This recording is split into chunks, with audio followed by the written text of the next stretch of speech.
use because you have to keep on using a stone to sharpen it, and then oil. So it's pretty much become just a symbolic offering now. Everybody uses the modern razors.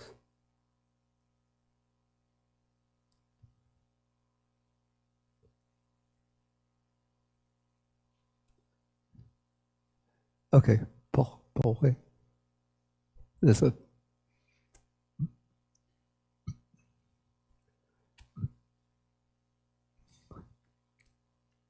that's being mindful and acting with clear comprehension in the various activities of everyday life.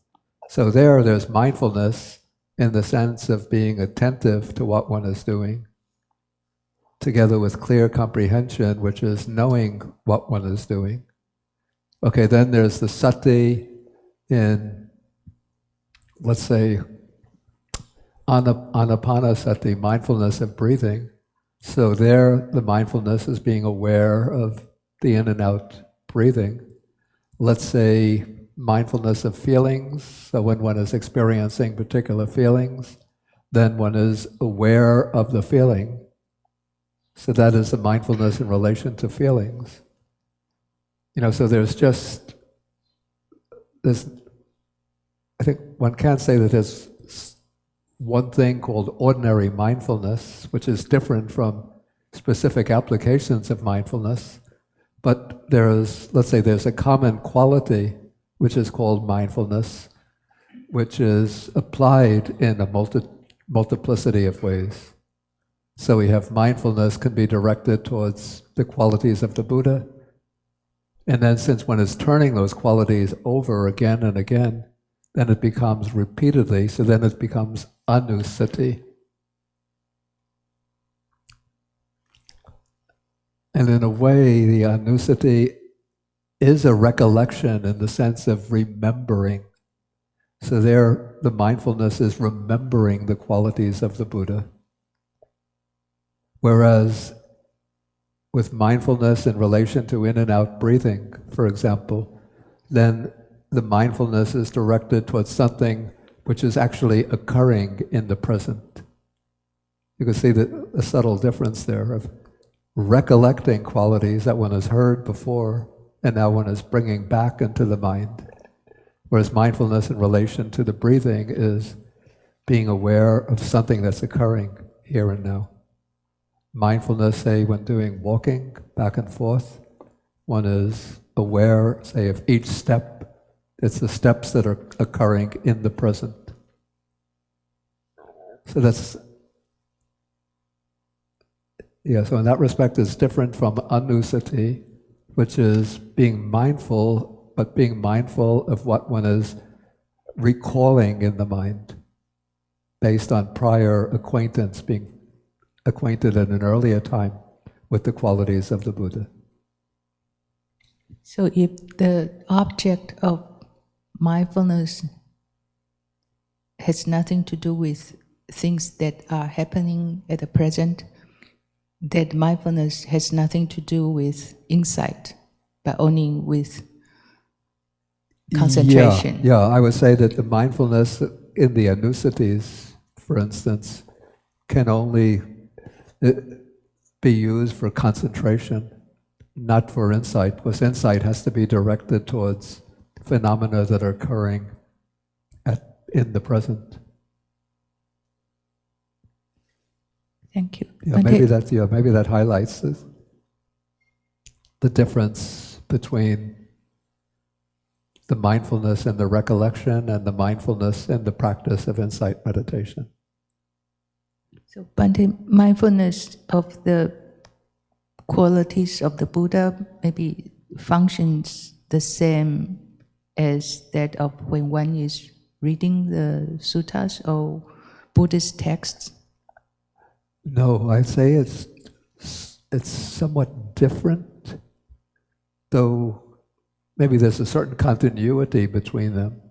But say when one is reading the text, then the mind is still moving from topic to topic, from word to word, sentence to sentence. And so the mind doesn't have the chance to gain the same kind of samadhi that will occur. It doesn't have the chance to gain the actual samadhi that's possible through the recollective meditations. Because in the recollective meditations, one is turning the mind over and over on, say, the qualities of the Buddha. And the way I learned it, and the way that I've explained it when we did the all-day Buddha-nusati, one starts off with the 9 qualities, and then one gradually reduces, going down to 3, then down to 1. So when you get to 1, you're just taking that one quality or one designation and just going over it over and over and over. And then that's intensifying the concentration. Bhante, you practiced, you participated in the Abhidhamma retreat before, right? So the function of reciting Abhidhamma... Amitabha, yeah. Not Abhidhamma. Amitabha. All the Chinese get these two mixed up. Amitabha is the same as recollection of the Buddha, reduced to one term only? Except that what I would say is that the way I've seen it or experienced it with the Amitabha retreat, especially when it goes very quickly, when it reaches that very quick, at that point you don't even have the time to focus on the quality of the Buddha. But it's almost like one is using the rapid repetition of the name simply as a concentration device. So one's going, Amitabha, Amitabha, Amitabha, Amitabha, Amitabha. So the mind is just sort of going in a flow based on that one word that's constantly repeated. So that's single-minded concentration. Yeah, that's aiming at a single-minded concentration. So, whereas even with the Buddha-nusati, at least in the Pali tradition, even when one brings it down to one designation, one still has the meaning of that designation in the mind.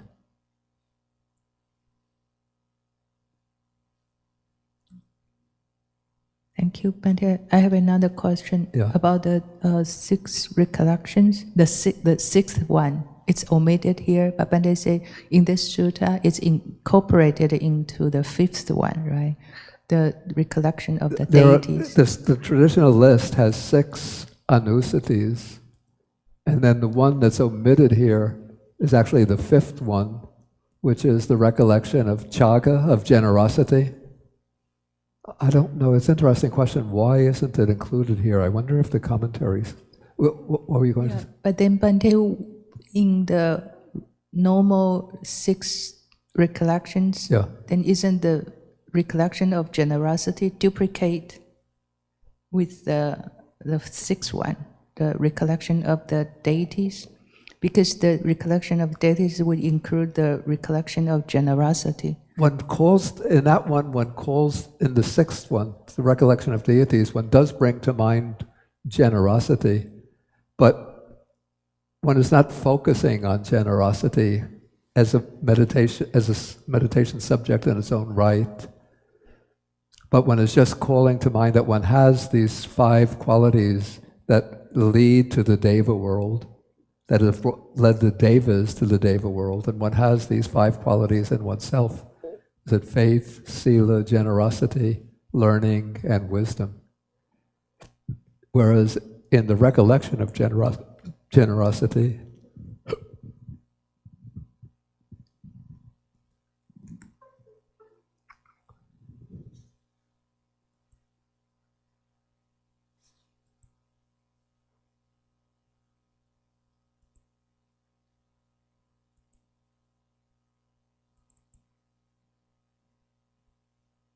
one gets the 6 recollections in the Anguttara Nikaya book of sixes.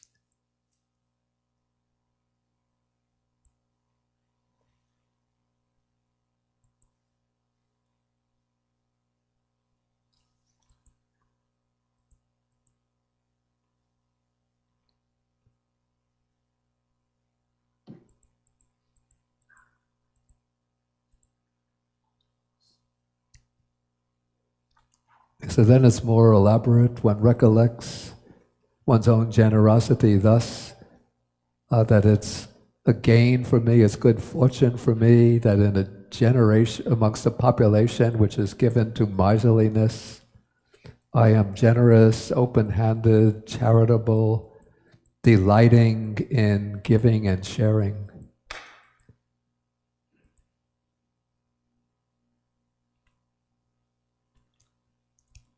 Yeah, so it's more elaborate. It's more elaborate in the recollection of generosity, and that the purpose in the recollection of generosity is to use calling to mind one's generosity to generate joy based on thinking of how one is generous.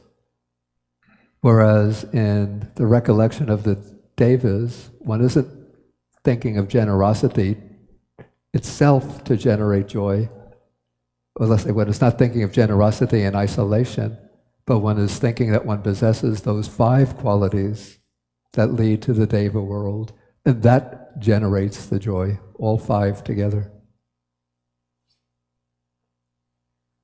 Okay? But I'm surprised to know that the 5 qualities leading to one get reborn in the deity doesn't include samadhi, jhana, right? That's what... Yeah, to be reborn in the Brahma world and above, one will need samadhi to the level of jhana. But to be reborn in the 6 sense sphere deva worlds, one wouldn't need jhana itself, though one would probably need some degree of samadhi, for example, based on the recollections. You know, the 6 recollections themselves don't lead to the jhanas, they say, but lead to access concentration. And that access concentration will be a condition for rebirth in the 6 sense sphere heavens. So from the description of the lowest of those 6, the heaven of the 4 great kings, don't seem very desirable. They include what the Nagas, the Gandharvas, the celestial musicians, Nagas, Gandharvas.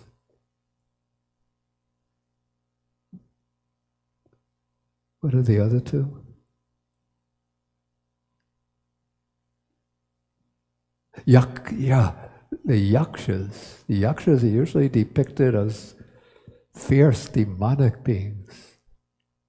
I guess there are some benevolent yakshas. And then the 4th one is, they're kind of being called kumbhandas.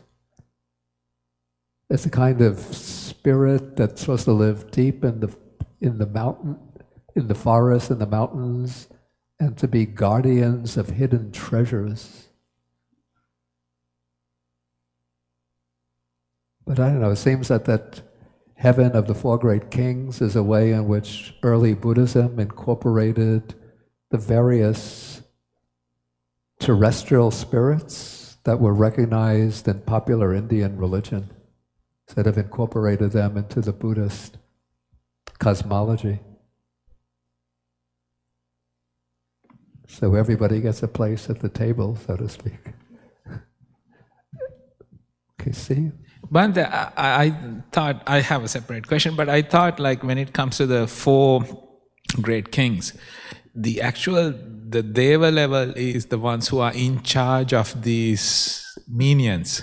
Yeah, those are the 4 kings themselves. Like King Bimbisara. Like King Bimbisara who became a Yaksha yeah. Deva. Yeah. So isn't he like a... I'm sorry, I cut you off. Please go ahead. Yeah, what I was saying is that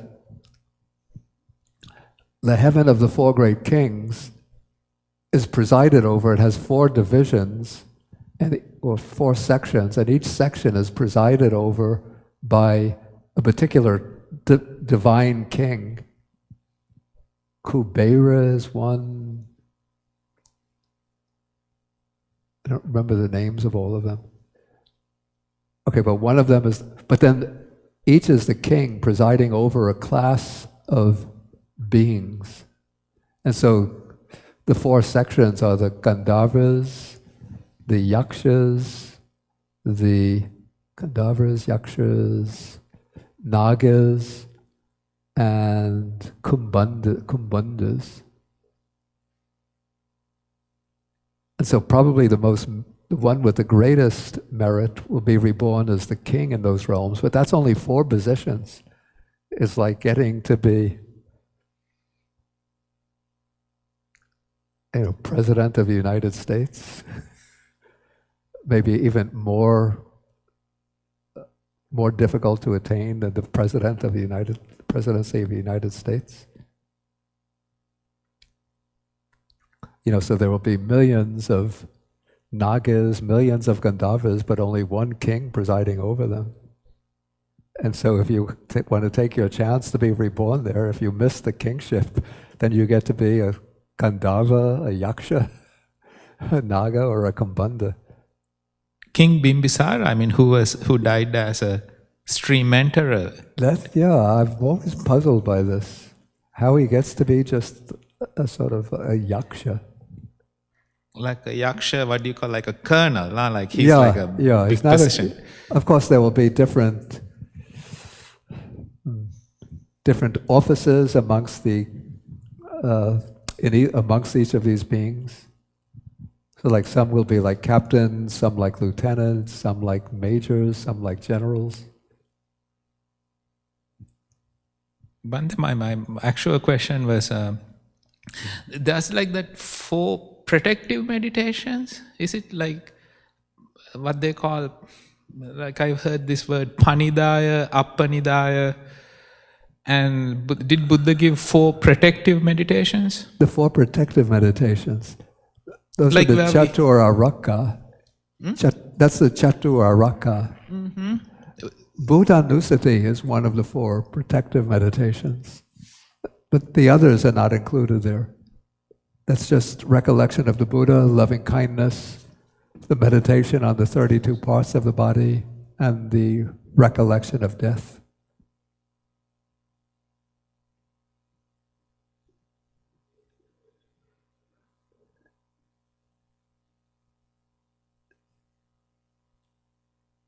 Say again? Off. No, well, the recollection of the Buddha, the purpose is the same in each case. But let's say that, I would say that even recollection of the Buddha has a different purpose as a protective meditation.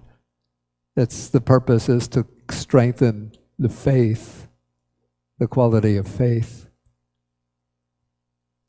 Whereas as an anusati, then the purpose is to bring samadhi. Of course, if one practices Buddhanusati as a protective meditation and the concentration becomes good, then one will get samadhi anyway. But by calling it a protective meditation, that underscores a different function, a special function.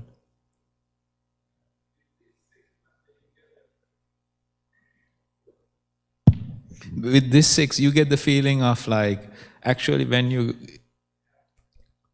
Just speak loudly.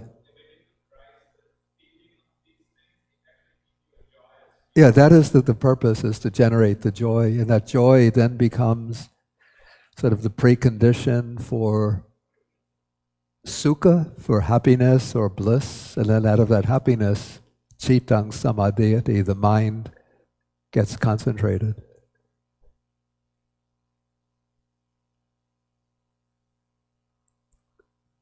Okay, if we could take one more question.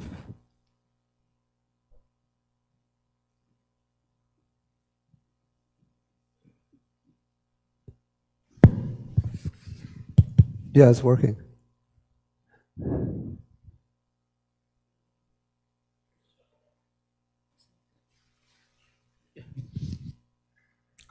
Let me take... The battery is gone. Okay, if you have the question, just speak loudly.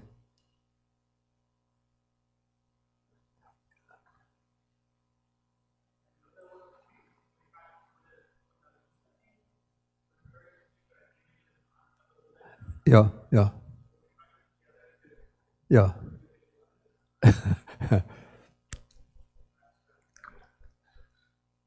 Okay, the Dhamma, I'd say for Dhammanusati, one doesn't have anything to visualize. I don't think one would visualize a book. But for Sanghanusati, I have to say, I've only done very short periods of those two. What I've done is to find on the internet, in the Google images, you search Buddha Sangha, and then sometimes you get these a little bit like cartoon-like pictures. We'll show the Buddha sitting under a tree, and then there'll be like rows upon rows upon rows of monks. Or you could also search Buddha Sariputta Moggallana. Then you'll get a picture with the Buddha with Sariputta Moggallana, sometimes other eminent monks. And so you could use that as a kind of visual image of a... No, I don't... If one finds oneself inspired by that.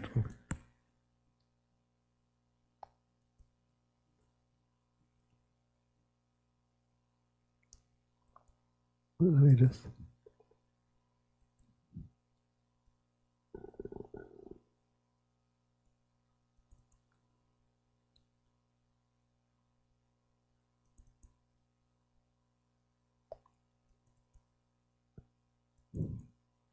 Oh, let me put this on.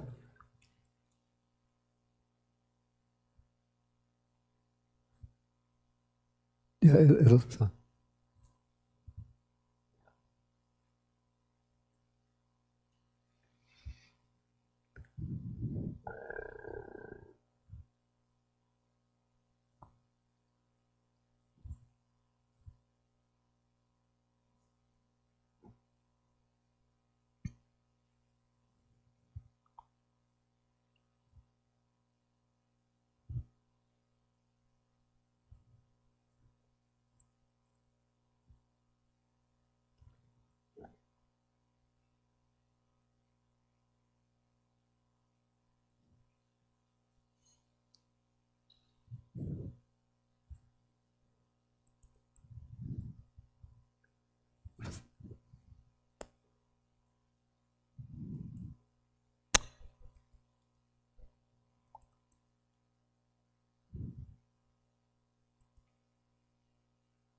Okay.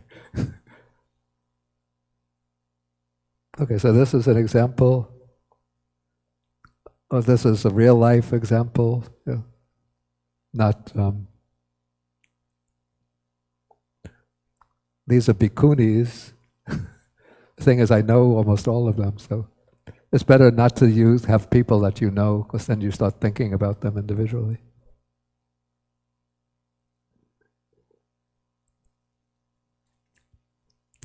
These are some monks apparently walking Duttanga style.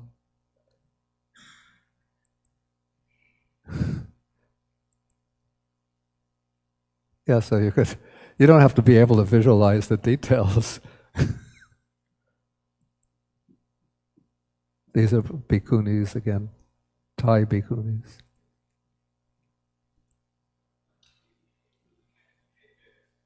Excuse me?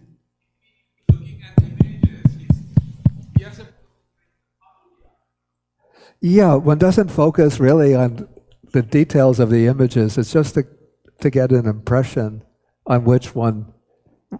I say that one keeps the image in the background, but the focus should be on the qualities.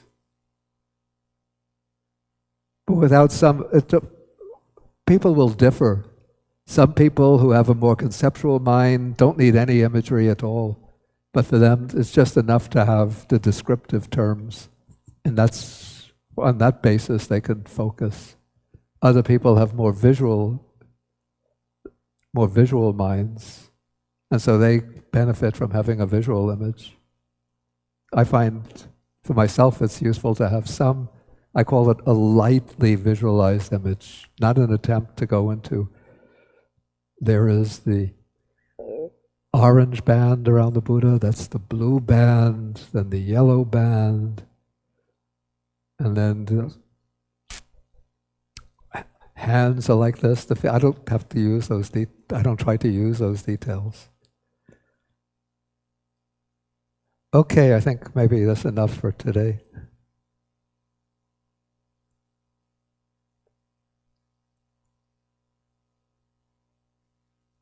Okay, and remember that tomorrow is the bathing, the Buddha's birthday celebration. Then next Sunday, I give a slideshow presentation about my travels in India during the winter. That will be in the library on May 19th at 2 p.m. Okay, so let us end with 3 half bows.